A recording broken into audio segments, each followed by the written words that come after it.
Bonjour à toutes et à tous. Emmanuel Marx, je suis donc directeur de l'association Réhabiter, anciennement Écoquartier Strasbourg, qui a été partenaire de l'Eurométropole de Strasbourg pour réaliser une étude par engrenage. Vous allez voir que c'est un peu plus large qu'un simple benchmark autour de l'axe 3 qui était anticipé et accompagner le changement de pratique en faveur d'une transition écologique et durable. Est-ce que je dois me battre comme Eric? Non. D'accord, d'accord, ça marche. Rappelez d'où on parle. Il y a quand même une expérience assez grande maintenant des écoquartiers en France, en Europe. L'écoquartier, c'était un peu comme l'avènement, le rêve de l'Homo ecologicus. Dans les faits, sur ce que dit la littérature scientifique, on en est plutôt à une réalité assez éloignée de cette image de l'homme écologique qui serait advenu avec les écoquartiers. On a plutôt un homo militantus assez marginal, et puis des personnes qui ont souvent du mal à s'approprier les écoquartiers, qui ont eu des logiques massivement très techniques, normatives, descendantes. Et ce qui a potentiellement pas aidé à intégrer les habitants dans ces enjeux de changement de pratique. Et l'enjeu pour nous, c'était à partir de ces premiers retours d'expérience de savoir en fait c'est quoi le bon objectif réaliste et souhaitable. Parce qu'à viser des objectifs qui sont irréalistes, on est sûr de ne pas les atteindre. Donc, quels sont déjà les objectifs qui sont réalistes en la matière? D'où est-ce qu'on parle? On parle en gros d'une injonction permanente à agir, à se transformer, à modifier nos pratiques et de le faire dans l'urgence vite parce qu'il est déjà trop tard. Et c'est important de mentionner qu'on ne part pas tous du même départ quand même. L'injonction, elle est massive et elle est très homogène. Elle est reprise partout. Par contre, il y a des énormes écarts d'impact de nos comportements, de nos pratiques sur l'environnement. C'était une étude menée il y a plus de 10 ans maintenant sur les modes de consommation selon la population française divisée en 10. Vous voyez, le bilan carbone, il est assez variable. Il y a des personnes qui consomment beaucoup plus que d'autres. Le rouge, c'est l'utilisation de l'avion, évidemment. Et on ne va pas devoir, enfin, on n'est pas tous égaux face à l'énergie à dépenser pour modifier nos pratiques. Il y a des gens qui sont plus aptes à modifier leurs pratiques que d'autres, confèrent tout le sujet autour des populations soit vulnérables, soit des populations âgées. Le benchmark, ça a été plutôt à la fois un état de l'art scientifique, un état des lieux opérationnels. Regardez ce qui se faisait ailleurs en Europe et en France sur des actions d'aménagement, des projets d'aménagement qui cherchaient à tenir compte de cet enjeu d'accompagnement, d'anticipation et d'accompagnement. Et puis aussi une partie analyse du quartier, voilà, pour arriver à ces objectifs pertinents. Rapidement, ce qui en sort de la littérature scientifique, c'était quand même un enjeu fondamental sur, pas que la littérature scientifique, aussi la littérature grise, des retours d'expérience sur l'enjeu, la place fondamentale de la gestion urbaine de proximité. On est dans des processus d'aménagement, de transformation qui chamboulent totalement le quotidien des personnes, qui changent de cadre de vie quand ils emménagent là. C'est un élément qui est assez central. C'était le premier point. Je vais passer très très vite sur ces choses-là. On m'a demandé de faire des exemples concrets. Alors je vais faire des exemples concrets. Le sujet de l'accompagnement au changement de pratique, c'est quelque chose qui ne parle. Bon, je ne vais pas reprendre ce que je disais en introduction.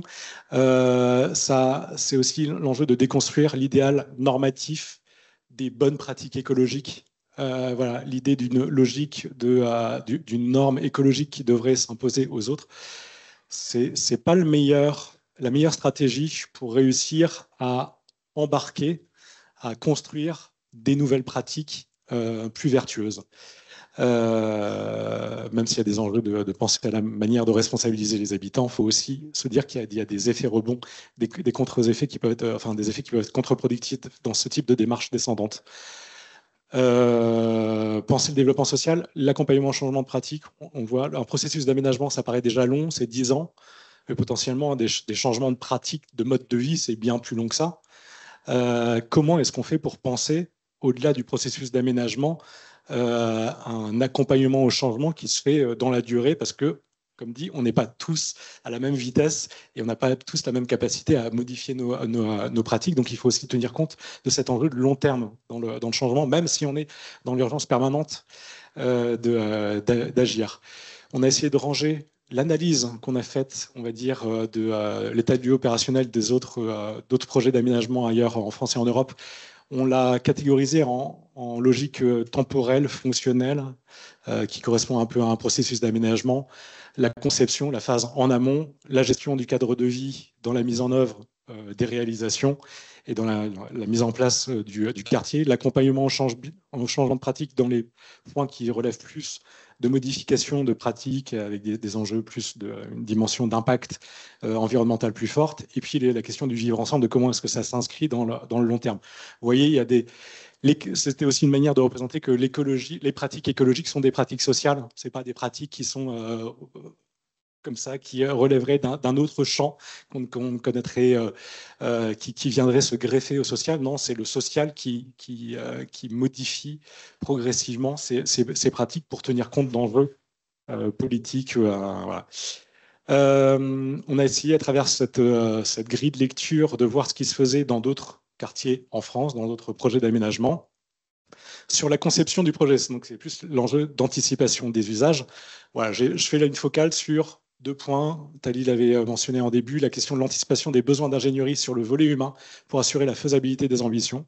On peut avoir toutes les ambitions qu'on veut, s'il n'y a pas des ressources humaines qui sont positionnées pour instiller, pour porter, pour incarner cet enjeu de transformation sur le volet humain. Ça ne peut pas marcher en fait, ça vient pas de nulle part, il y a un besoin d'incarnation. Le deuxième aspect, c'était le sujet de la question du travail en mode projet qui a été mis en place sur le site, mais toute cette manière de faire évoluer les pratiques qui sont souvent silotées et on va dire qui sont cloisonnées un peu dans le temps, dans une logique d'intégration des acteurs le plus en amont possible. Petit exemple sur anticiper les besoins d'ingénierie, la place d'Île-de-France. Alors j'ai pris un projet d'aménagement dans l'existant, c'est un quartier en renouvellement urbain, c'était dans les échanges qu'on a pu avoir. Il y a un chef de projet volet humain dans les projets de rénovation urbaine à Strasbourg, en plus du chef de projet volet urbain. Et en fait, par l'existence de ce chef de projet qui est financé parce qu'en fait, il y a des heures d'insertion à les comptabiliser, il y a des relogements à les vérifier. C'est plutôt pour des logiques, on va dire, de vérification que l'argent est bien utilisé. En fait, son existence même permet de concevoir des espaces comme la place d'Île-de-France, qui a été pensé avec les jeunes du quartier, qui a été pensé pour les inclure aussi dans le processus de construction, de chantier, parce qu'il connaissait, il était installé là depuis longtemps, il connaît les acteurs du quartier, et au fur et à mesure de la confiance qui nécessite du temps, la confiance, et ben, il y a des projets qui arrivent à se monter en co-construction parce qu'il arrive à convaincre des personnes qui peuvent être peut-être plus éloignées de la prise de parole, de l'écoute de leurs besoins, qui vont venir travailler avec lui. Autre exemple, quartier de Rieselfeld, un écoquartier à Fribourg. L'expérience du KIC qui est devenu maintenant un énorme espace socio-culturel. C'est la première casemate qu'ils ont montée. Il n'y avait pas encore de construction. Ils ont directement, avec des travailleurs sociaux, ils sont installés sur le quartier. Et au fur et à mesure des nouveaux habitants qui arrivaient, ils ont construit la culture quotidienne du quartier qui se faisait en fonction de leurs besoins. Et 15 ans plus tard, ça donne encore à la fois un espace culturel qui a un beau rayonnement, mais en plus qui a une dynamique citoyenne qui est très très forte. Sur la gestion du cadre de vie. Deux petits exemples. Répondre rapidement aux enjeux de quotidienneté par des ressources humaines présentes sur le quartier. C'est ce qu'on voit dans le quartier Humanicité à l'Homme, dans le Nord. C'est un quartier Humanicité, c'est un quartier qui est porté par l'Université de la Cato de Lille, qui est aménageur. Ils ont des fortes ambitions en termes d'inclusivité de populations en situation de vulnérabilité. Mais ce dont ils se sont rendus compte, c'est qu'en fait, ils avaient beau penser beaucoup des ambitions en termes d'inclusion, ben c'est quand même les sujets de gestion urbaine de proximité qui les ont rattrapés au premier chef, parce que en fait, c'est ça le quotidien, la tranquillité, le calme, la sécurité. Si tous les besoins primaires ne sont pas satisfaits, c'est pas la peine de les amener vers des enjeux de transformation écologique ou d'inclusion sociale ou de mixité sociale. On veut juste que globalement nos besoins les plus primaires soient satisfaits. D'où le fait que c'était un Living Lab porté par l'université. Le Living Lab, il en est aujourd'hui à travailler aussi avec des médiateurs qui s'appellent Citeo, qui sont un peu comme des gestionnaires, managers de quartier, qui sont présents en permanence pour faire ce travail de gestion urbaine de proximité et en même temps faire l'appui du Living Lab sur tout ce qui est l'enjeu de travailler à l'inclusion des personnes en situation de handicap ou défavorisées. Deuxième exemple, optimiser, mutualiser les espaces et les équipements publics. L'exemple de quartier Saint-Vincent-de-Paul. Il y a deux exemples intéressants au quartier Saint-Vincent-de-Paul. Là, c'est la cour de l'école. Je pense que ça doit être une des premières en France qui va être mutualisée puisqu'elle sera utilisée par les enfants en journée et utilisée par les autres résidents dans le reste en dehors des horaires scolaires. Un autre élément mais ça demande un processus d'intégration des acteurs en amont qui est considérable pour réussir à penser une gestion qui soit adaptée, qui tienne compte des enjeux de bon fonctionnement. Deuxième chose intéressante au quartier Saint-Vincent-de-Paul, il y a 8000 m² d'espace rez-de-chaussée actifs qui sont disséminés sur tout le quartier, qui créent de la vitalité, on va dire de la dynamique sur le quartier. Ces espaces-là sont tous transférés en propriété à la régie immobilière de la ville de Paris, la RIVP, un gros bailleur parisien, qui va garder en propriété et gérer. Enfin, en termes de fonctionnement, c'est lui qui va garder la main sur l'ensemble des rez-de-chaussée, hors grande cellule commerciale, pour garder cette capacité à être à l'écoute des besoins, à faire. C'est un investissement sur le temps long. On ne peut pas savoir qu'est-ce qui va marcher, qu'est-ce qui ne va pas marcher dans les petites cellules commerciales, dans les petites cellules actives. Donc voilà, il faut forcément qu'il y ait une forme de portage. Et la RIVP va elle-même travailler avec un manager de quartier, une structure qui va faire cette animation de quartier. L'accompagnement au changement de pratique. On rentre dans les enjeux, on va dire, plus propres aux transformations, aux pratiques plus écologiques. Deux exemples, c'est même pas des exemples, parce que j'en ai pas trouvé propre à des processus d'aménagement. Des éléments qui sont, en tout cas, qui sont les plus importants pour moi à mentionner, c'est tenir compte de la diversité publique pour construire une stratégie d'accompagnement différenciée. Et ça renvoie à la question de la stratégie de communication et d'information dans le temps long et dans la manière de le penser, de la coordonner. Il y a toute une série d'acteurs qui se succèdent dans un processus d'aménagement. Il y a une perte d'information qui peut être considérable. Et il n'y a aucune chance que, naturellement, spontanément, un habitant sache les particularités de bon fonctionnement d'un logement en structure bois. Et il y a peu de chances qu'il soit extrêmement sensible et disponible pour apprendre à le faire fonctionner dès qu'il arrive, parce qu'il vient d'acheter, il est dans son air. Donc, c'est des choses c'est la répétition, c'est ça l'apprentissage. L'apprentissage, c'est répéter, répéter, répéter, pour qu'il y ait des répétitions d'informations, des répétitions de logique, voilà, de pratique. Et ben, il faut qu'il y ait un enjeu de penser cette stratégie de communication et d'information dans le temps long. Un petit exemple, c'était ça. Je ne vais pas rentrer dedans parce que j'ai pas assez de temps. Le vivre ensemble et le développement social, quelque part, c'est ce que je vous disais au début, c'est que l'accompagnement, ça ne va pas s'arrêter avec le processus d'aménagement.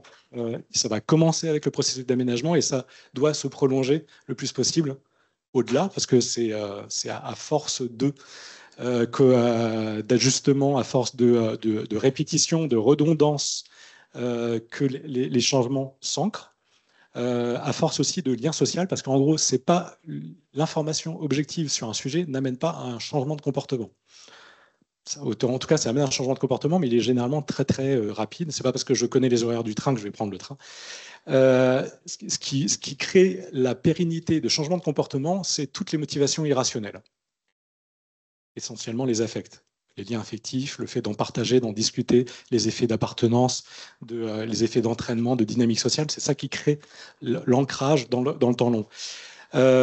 Qu'est-ce qui fait? Le problème aujourd'hui, c'est qu'on a des processus d'aménagement qui sont compartimentés dans le temps. Il y a la collectivité qui concède à l'aménageur qui va réaliser le quartier, et puis ensuite, c'est la collectivité qui va prendre le relais. La collectivité, et avec l'espoir qu'il y ait des associations de quartier qui puissent faire le relais de ce travail de l'habité, etc. Oui, mais en fait, le problème, c'est que pour le voir, notamment sur Danube, même là où on a des dynamiques citoyennes, sociales qui sont assez réussies, qui sont fortes, bah, ça reste quand même un nombre restreint d'individus et le risque d'épuisement et d'essoufflement de dynamique sociale de quartier reste très très présent. Donc, il y a un enjeu quelque part à réfléchir. Comment est-ce qu'on fait pour réfléchir à des modèles d'accompagnement qui ont leur propre passez-moi le mot, business plan, modèle économique qui permet de s'installer dans la durée. Notamment, j'en ai mentionné quelques-uns, donc favoriser, faciliter la construction de supports d'organisation de quartier, des supports d'organisation de quartier, des choses qui facilitent le travail de l'habité des habitants, le travail d'habiter ensemble, le travail de transformation de nos pratiques écologiques, visant des modèles d'autofinancement et s'appuyer sur des projets exemplaires en matière de partage. Alors, je vous fais les exemples. Le premier, c'est ce dont je vous parlais, les potirons, les Amis de l'Arche. Je vous invite à y aller. Ils ont régulièrement les cafés des potirons qui sont ouverts le mercredi après-midi et le vendredi après-midi. C'est un habitat inclusif. C'est trois habitats inclusifs portés par les Amis de l'Arche. Ils ont porté en investissement, ils ont levé des fonds pour créer tout cet espace-là qui est un café ouvert sur le quartier en lien avec un groupe d'entraide mutuelle, avec les bureaux de l'association. Ils ont mixer tout ce qui était possible et imaginable en investissement, en fonctionnement, pour qu'il y ait de la présence humaine qui participe à l'animation des quartiers. Et ça, plus l'association de quartier, il n'y a pas beaucoup d'éco-quartiers à Strasbourg qui ont cette vitalité-là et ces supports d'organisation que sont des cafés de quartier où on peut construire des choses en fonction de nos besoins, de nos envies, en fonction de la dynamique du moment et qui sont là pour longtemps, en l'espérant, parce que quand même les modes de financement sont quand même aussi toujours un peu périlleux. Un autre modèle un peu plus économique, plus établi, si je puis me permettre, c'est Access. C'est des tiers-lieux maintenant, une marque de tiers-lieux lancée par Logéo Seine-et-Marne. C'est un bailleur social qui identifie l'enjeu de créer de la vitalité dans les rez-de-chaussée. Et donc, il voit bien, il surfe sur le côté tiers-lieu. Il y a de l'argent à prendre en investissement. Et donc maintenant, il fait évoluer finalement ces métiers de la conciergerie. Là, vous pouvez aller au tiers-lieu pour aller régler votre loyer, mais il y a aussi des espaces qui sont mis à disposition, soit du quartier gracieusement pour les enfants, pour le périscolaire ou autre, soit à des acteurs privés. Et donc, il y a une sorte de cafés de quartier qui se retrouvent aussi dans d'autres projets en Allemagne, les Nachbarschaft Café ou autres, qui ont ce modèle-là d'être à la fois là pour du développement social et aussi pour être un commerce de quartier, pour donner cette image de commerce de quartier.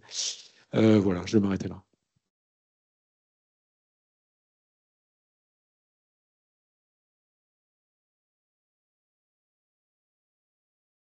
Merci Emmanuel. Du coup, je t'invite à nous rejoindre là, et aussi Eve Abidos et aussi Emeline Dufresnoy. Voilà.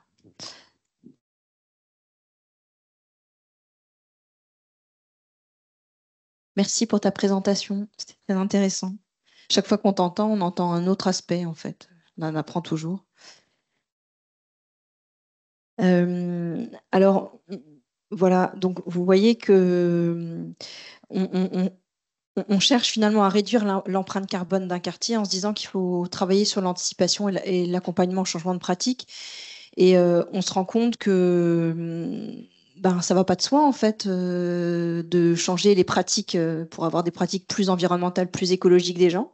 Et aussi parce qu'on agit sur un volet psychologique et c'est pas notre métier au quotidien à nous en tout cas, enfin les faiseurs de ville on va dire. Voilà.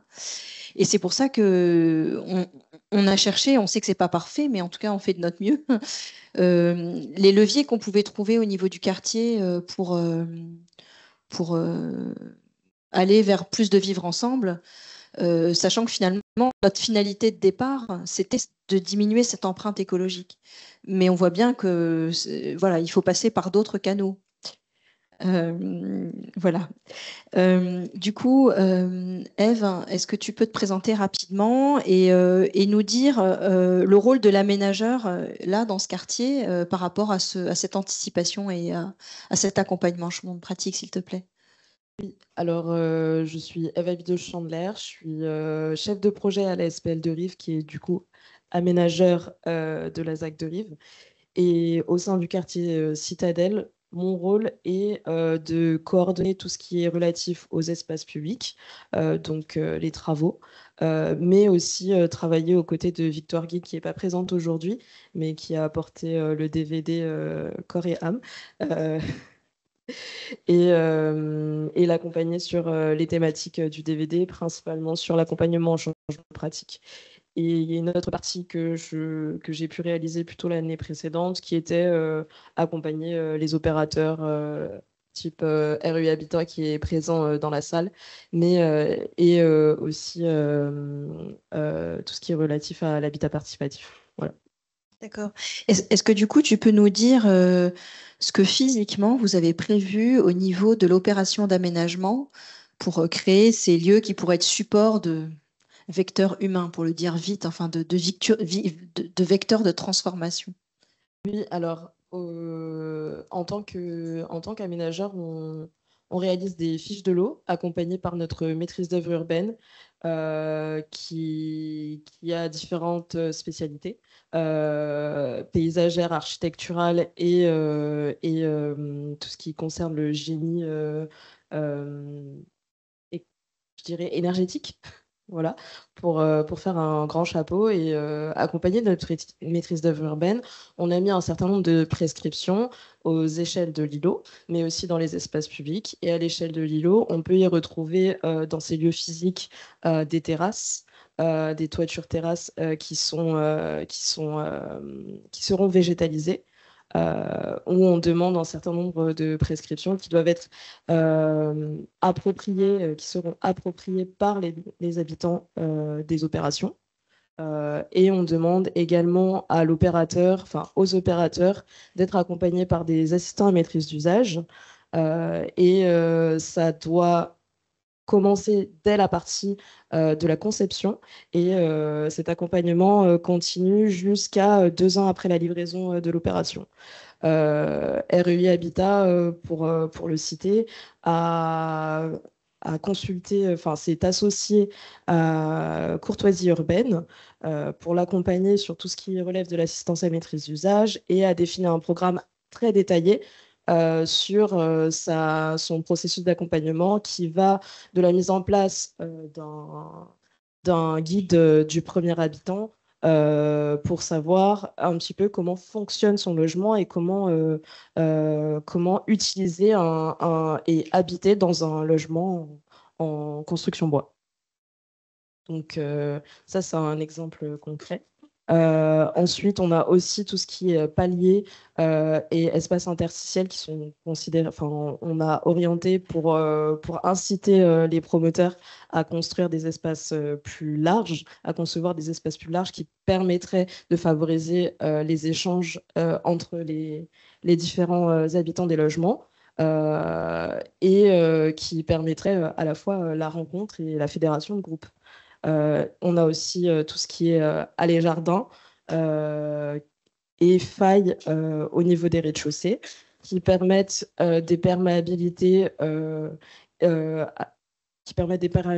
entre les différents îlots, des failles qui sont nord-sud et est-ouest. Et dans notre tramage dans l'espace public, on alterne entre rues traversantes par des voitures, enfin circuler carrossable, des allées jardins, une rue qui n'est pas carrossable et uniquement accessible par des piétons et des cycles.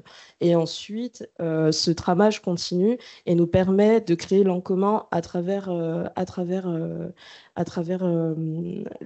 l'espace public et des porosités entre les différents îlots qui sont privés et l'espace public. Donc, on a ces éléments. Et encore à l'échelle de l'îlot, on prescrit aux opérateurs à la fois de l'autopromotion, mais aussi aux promoteurs, d'avoir des salons citoyens qui seront programmés, enfin co-conçus entre l'assistant à maîtrise d'usage et les différents habitants qui arriveront sur les opérations. Habitants qui sont à la fois du parc privé de l'accession libre, mais aussi du locatif social. Je crois que j'ai balayé assez large. Bon, on voit en fait que d'un point de vue de l'aménagement du quartier, des logements, des communs à l'intérieur du bâtiment, des communs à l'extérieur, voilà. On cherche à cette rencontre. Après, derrière, comment ce sera vraiment approprié et vécu, ça, Oui, on a. Alors, pour l'appropriation de ces communs, parce que c'est bien beau de le prescrire au sein des fiches de l'eau, il faut aussi créer un cadre favorable à l'appropriation. Et ça, Emmanuel l'a bien développé dans la présentation de son benchmark. En tant qu'aménageur, on a décidé de consulter des assistants à maîtrise d'usage, mais côté aménageur, pour que les personnes puissent s'approprier, enfin favoriser l'appropriation des espaces publics, à la fois par de l'activation transitoire, mais aussi de la sensibilisation aux individus et une part importante à l'information et aller vers les différents habitants, mais aussi personnes qui utiliseront le territoire. Il n'y a pas que les habitants qui habitent leur quartier, mais il y a aussi des personnes qui y passent. Et dans notre stratégie par rapport à l'AMU qui accompagnera l'aménageur, on souhaite principalement fédérer les groupes après avoir fait toute une démarche d'information. Fédérer les groupes, ça passe par à la fois du diagnostic habitant afin de permettre aux habitants de monter en information et monter en compétences et afin qu'ils connaissent au mieux leur quartier et les enjeux qu'il y a autour de ce quartier. Et enfin, toujours sur les volets portés par l'AMU, côté aménageur, on a ce qu'on appelle favoriser le passage à l'action dans les pratiques écologiques. Une fois que ces personnes sont informées, sensibilisées, qu'elles se sont rencontrées, pourquoi pas faire projet commun et favoriser la création de ces projets communs en permettant la naissance par exemple, de chantiers participatifs. Mais tout cela intervient après, comment dire ça, un travail de fond auprès des habitants et aux différents acteurs du territoire. Pas que la SPL, du coup. Alors justement, un autre acteur finalement qu'on n'a pas tellement l'habitude d'aller mobiliser dans un projet d'aménagement, c'est l'université. Et est-ce que tu peux nous en dire plus, s'il te plaît, Emeline, présente-toi d'abord, sur les sciences participatives, enfin la recherche participative, et qu'est-ce qu'on pourrait faire avec ça sur Citadel pour avoir un impact? Bonjour, donc moi je suis Emeline Dufresnoy, je suis responsable du pôle Opus, Open University of Strasbourg, donc à l'Université de Strasbourg. Oui, et alors je vous rassure, c'est une très bonne nouvelle, que 2 diapositives, puisqu'on a tous faim et qu'il est bientôt l'heure de se retrouver autour d'un échange plus convivial. Donc nous, au sein du Opus, on a une mission, c'est celle d'accompagner les dynamiques de recherche et sciences participatives à Strasbourg, en Alsace, avec les acteurs de la recherche, nous sommes l'université, et en dialogue avec les citoyens, les habitants, les collectifs, les associations et même des institutions. Alors après, pour répondre à ta question, Thalie, qu'est-ce que c'est la recherche participative? Parce que dans le mot participatif, on entend ce concept de la participation que tu abordais avant. Eh ben, la recherche participative, c'est de la recherche. S'il n'y a pas de la production de données conjointement avec des personnes volontaires, ce n'est pas un projet de recherche participative. Ça peut être une approche usagée, comme certains exemples que tu as montrés. Ça peut être des processus de démocratie participative, de convention citoyenne, etc. Mais ce ne sera pas de la recherche participative. Donc là, ce que vous retrouvez ici, c'est un schéma qui vous montre globalement qu'il y a vraiment plein de formes au sein de cette recherche et sciences participatives qui peuvent permettre d'impliquer des personnes qui sont en possession de savoir expérientiel, savoir d'usage, savoir culturel, qu'on peut mobiliser dans un projet de recherche en commun.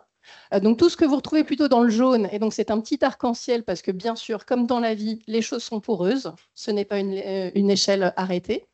Donc ce que vous retrouverez du côté gauche, c'est plus ce qu'on appelle les sciences participatives, donc le crowdsourcing, dit en bon français, qui va mobiliser des citoyens plutôt de manière individuelle sur la collecte de données.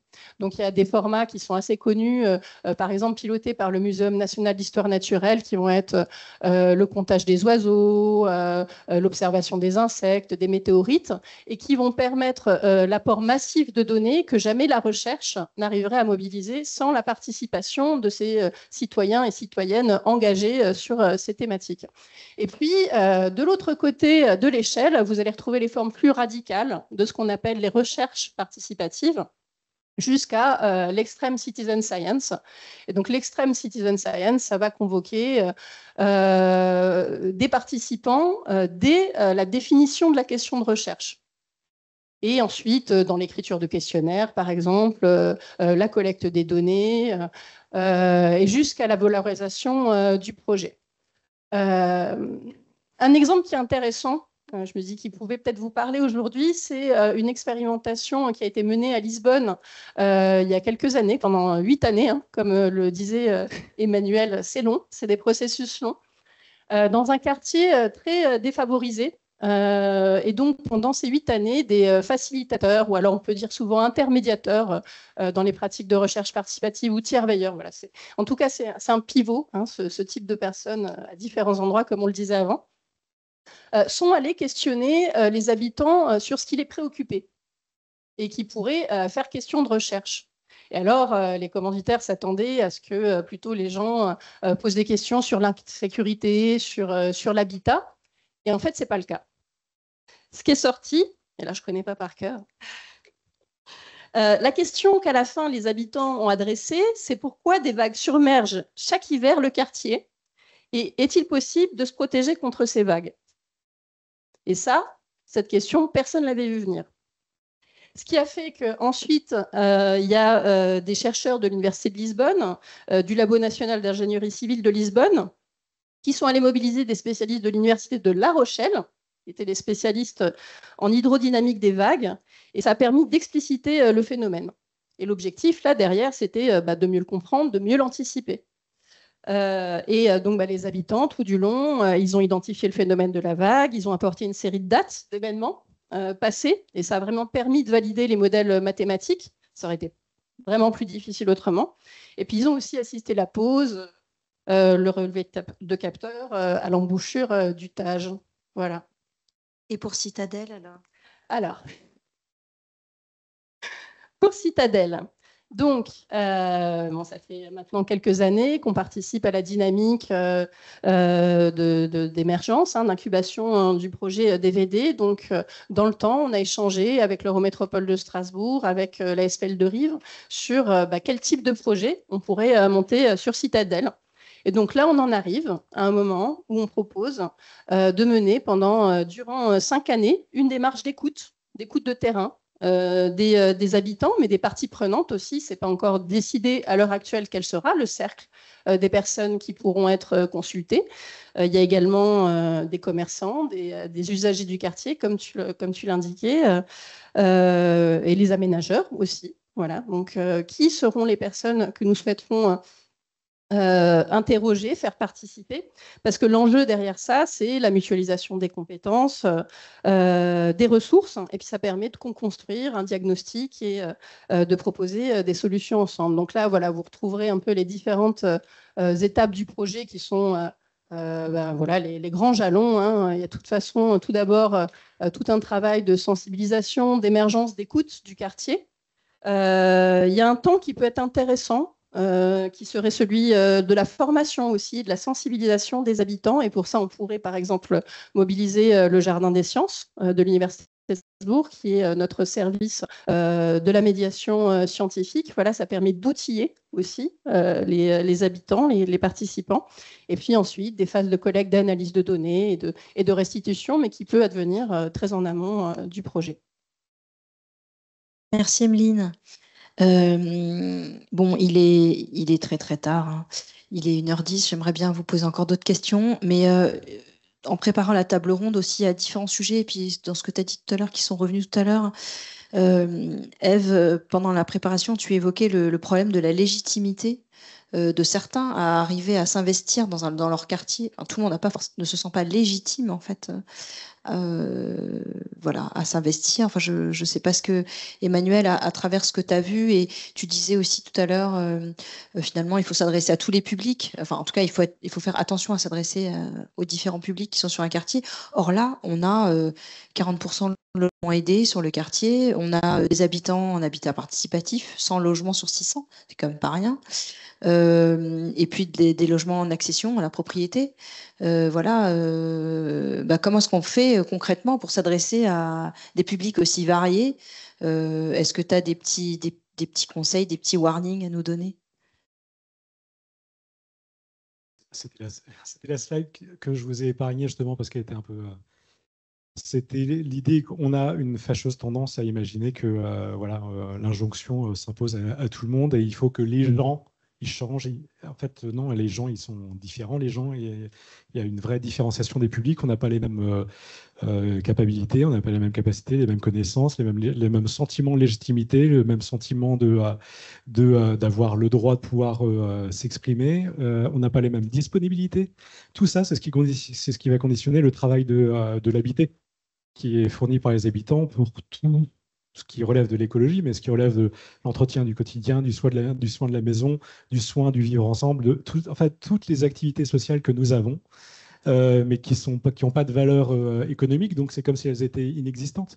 Mais en fait, on est tous à travailler une certaine forme d'habiter, plus ou moins ouverte sur le monde selon qu'on est en confiance ou pas avec soi-même, selon qu'on se sent plus ou moins dans une situation d'être en vulnérabilité ou pas. Et ce travail de l'habitat, on ne part pas tous avec le même capital.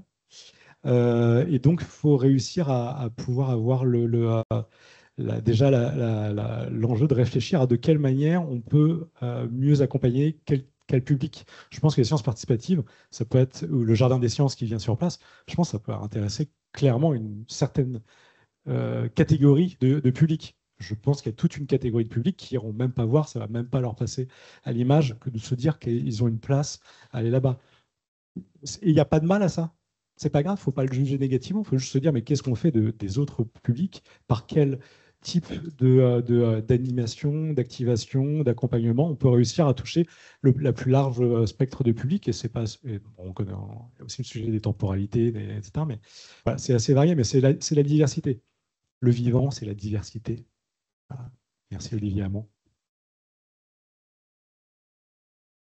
Du coup, je rebondis et enfin, je te rejoins assez. En fait, c'est ce que nous, on appelle, pour rendre ça très accessible et compréhensible, les injustices épistémiques.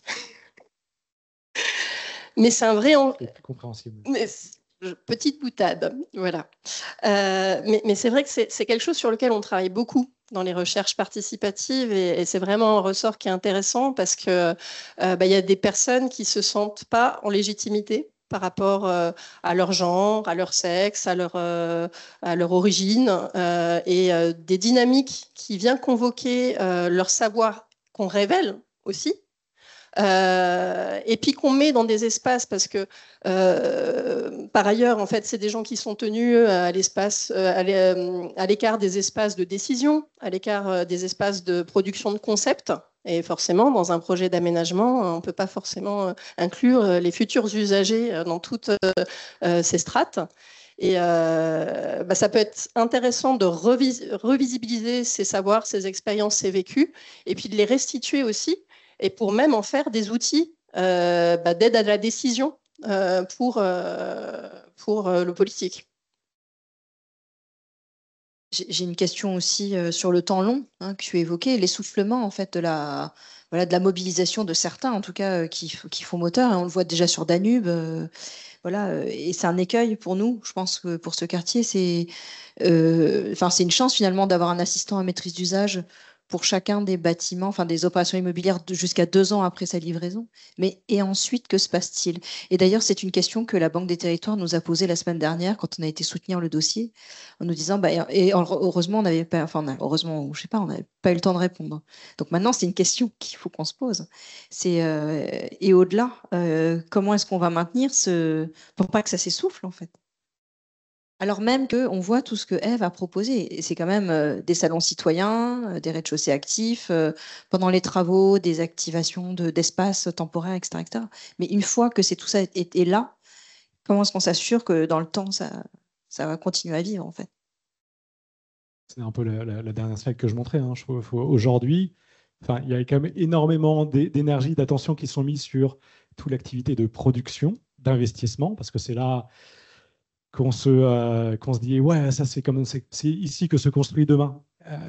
En fait, il s'avère que, comme de plus en plus de littérature nous amène à se dire que on a totalement mis de côté l'attention, le soin aux activités de reproduction, les chefs, la santé, l'éducation, mais simplement le prendre soin, maintenir, exploiter, tout ce qui fait la robustesse, le fait que ça tienne longtemps et que écologiquement c'est aussi favorable parce qu'en fait juste on a entretenu le bois, on a soigné, on a nettoyé. En fait tout ce travail de reproduction, il est totalement, il est pas totalement, il est globalement dévalorisé socialement. Un budget d'investissement, un budget de fonctionnement. Globalement, je pense que ça n'a pas la même. Tu vois, le fonctionnement, c'est de la charge. L'investissement, ça, c'est l'avenir.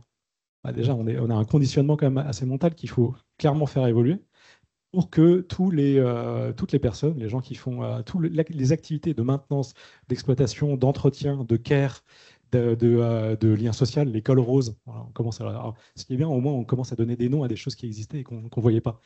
Tout ça, il y a un enjeu fort de donner de la valeur sociale à des activités qui étaient presque inconnues jusque-là et de réfléchir à des modèles potentiellement de financement.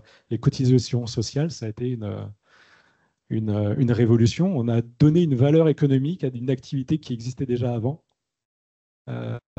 Et on l'a fait, on a trouvé un mécanisme pour le faire, et c'est génial, il faut le préserver. Mais typiquement, on est dans cette réflexion de se dire comment est-ce qu'on arrive déjà à pointer toutes ces activités qui sont nécessaires à la transformation écologique, à l'enjeu de résilience. Pour moi, la résilience, c'est plus, pas d'un point de vue écologique, c'est plus lié à comment est-ce qu'on fait pour que les personnes qui soient en situation de vulnérabilité réussissent à passer le moins le moins difficilement possible des situations de crise.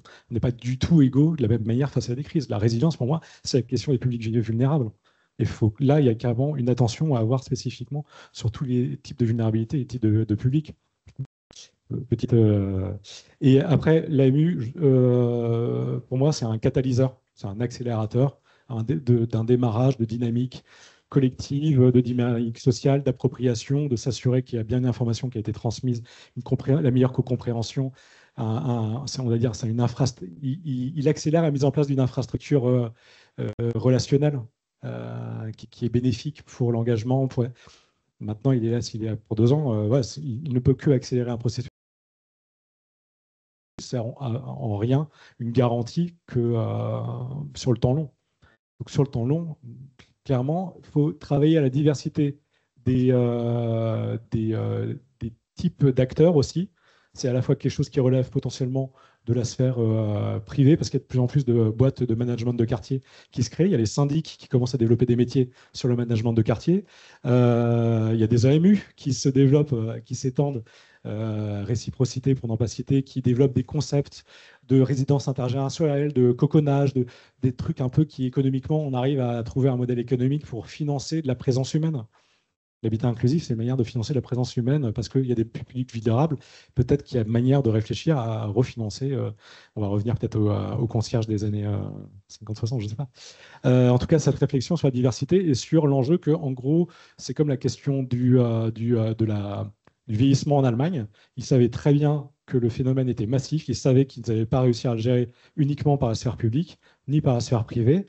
Ils ont tout un enjeu comment ils appellent ça, de mix care, de comment ils arrivent à créer ce mix d'intervention entre la sphère publique, la sphère citoyenne, du bénévolat, et la sphère privée.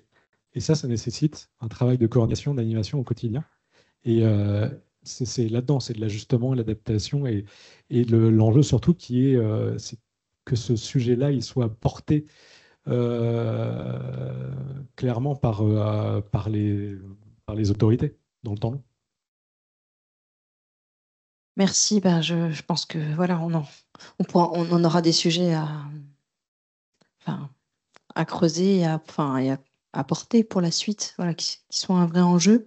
Merci à tous les trois. Est-ce que dans la salle, rapidement, il y a une question, ou alors peut-être on aborde les réponses peut-être pendant qu'on déjeune tous ensemble? Katharina, je ne sais pas, parce qu'il est déjà 1h15, on reprend à 2h.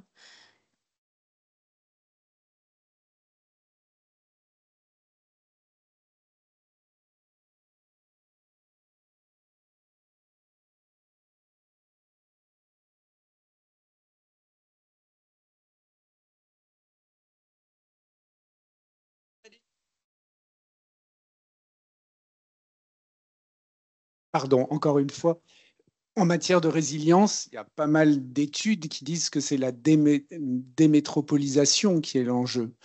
Donc là, comment vous gérez cette contradiction?